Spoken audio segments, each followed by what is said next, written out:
Capricorn, welcome. And this is your reading. Be open-minded po, hindi po halos lahat makaresonate. Thank you nga po pala sa mga nagsusubscribe, sa mga bumabalik. Maraming pong salamat. Give me the message for Capricorn. Ano yung mensahe sa'yo? Give me the message for Capricorn.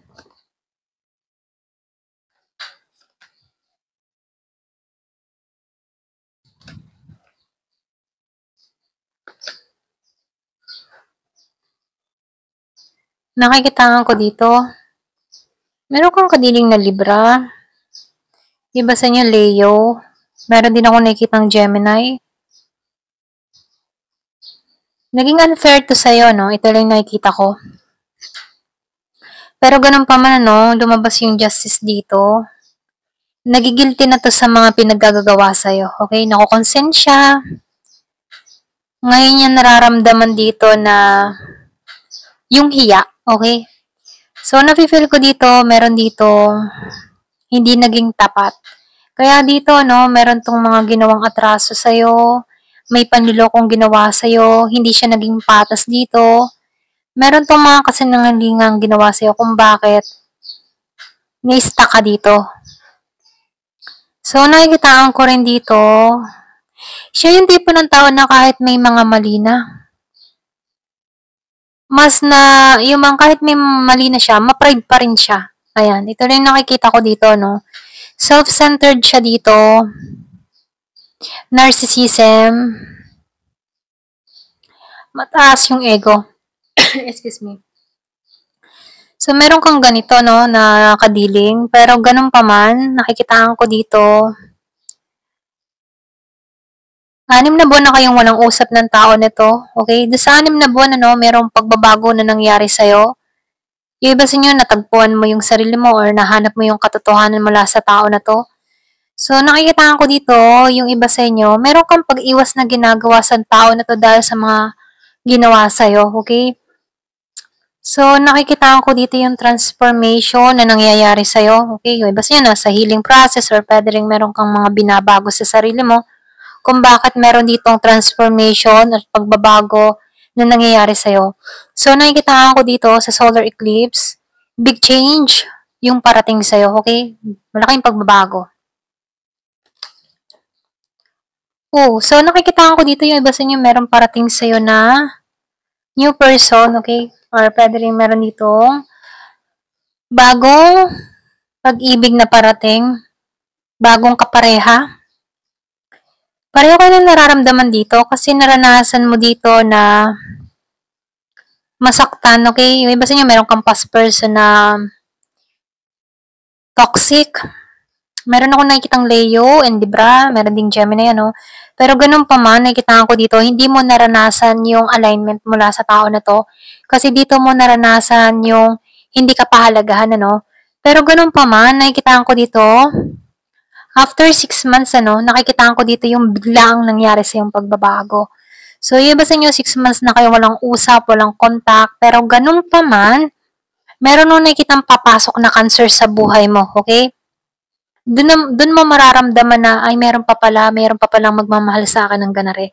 So, lumalabas dito, bagong pag-ibig yung parating dun sa iba, mutual feelings, pareho kayo ng nararamdaman sa isa't isa. So, nakikita ko dito yung companionship, okay? Yung bagang makakasama sa buhay, okay? Hindi siya makabuluhan sa mundo. Yung makamundong tao, no? So, nakikita ko dito, companionship, okay? Yung mauunawaan ka sa sitwasyon mo. So, nakikita ko dito, para kayong best friend, okay? So, lumalabas dito, meron dito mas magandang parating. Ayan. Na-overcome mo lahat ng mga hirap, pagsubok na naranasan mo. So, nakikitaan ko rin dito na ibalik mo yung katatagan mo. So, nafe-feel ko dito stable ka ngayon sa emotion mo, okay? Maging sa iyong physical ngayon, ayos ka. Okay, normal ka ngayon. Hindi ka na katulad before na wala kang kapanatagan, napabayaan yung sarili. So, dito, pumapasok dito na merong pagbabago na nangyayari sa'yo. So, nakikitaan ko dito na hanap mo yung kapayapaan mo. Bagong simula din to sa'yo. So, nafe-feel ko dito, nagtuon ka sa yung mga pangkabuhayan. Meron ako nakikita ditong offer na parating. Lalo-lalo na rin sa usaping pera ha. Yung iba sa inyo, merong trabaho or pwede rin merong alok, okay? So, meron dito negotiation na parating.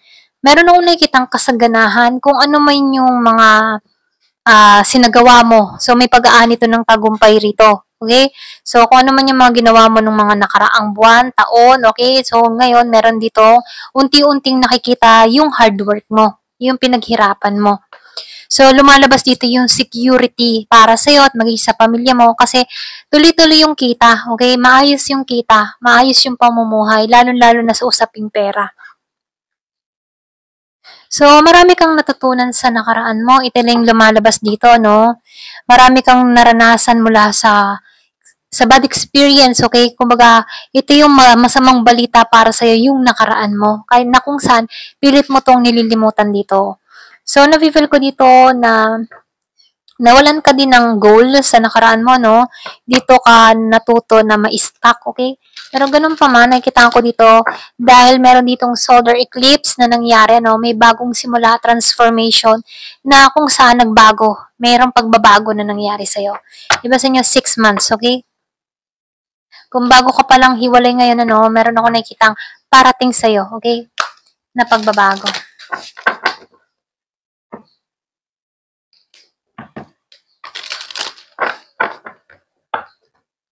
Give me the message. So, nafe-feel ko dito, sa'yo din ng sisi ng tao nito in the past. Ito lang nakikita ko. So, karmic mo to, or nasa karmic relationship ka before, ano, pero ganun pa man, meron ditong totoong parating sa buhay mo. So, merong honeymoon, ano. So, lumalabas dito, enjoy the bliss of holiday time together. So, nafe-feel ko dito, yung masayang pag-uusap, masayang pakikipagsapalaran, okay? So, nakikita ko dito, lahat ay masaya. Attraction. So, lumalabas dito na itong tao nito ay ma-attract mo. Yung person, yung partner, so nakikita ko dito, may enjoy mo yung buhay mo, okay? Dun mo marirealize yung saya. Sayang magmahal, masarap magmahal, ganyan. So, nakikita ko dito, kaibahan ng mga naranasan mo in the past. Unrequited love. Kasi dito, no, there's not enough attraction or chemistry. In the past, wala na kasing chemistry sa inyong dalawa. Kaya meron ditong pagluloko na ginawa to sa'yo, no? Meron akong nakikitang third party. So, nafe-feel ko dito, hindi na kailangan trabahuhin yung relasyon in the past kasi matabang na hindi na patas eh. So, nafe-feel ko dito, may unrequited love na kung saan isa na lang yung nagmamahal, hindi balance yan. So, very soon, merong parating sa'yo, malapit na. True love, wow. So, true love na yung parating sa'yo, no? Clearly decide what you want so that it comes to you now, okay?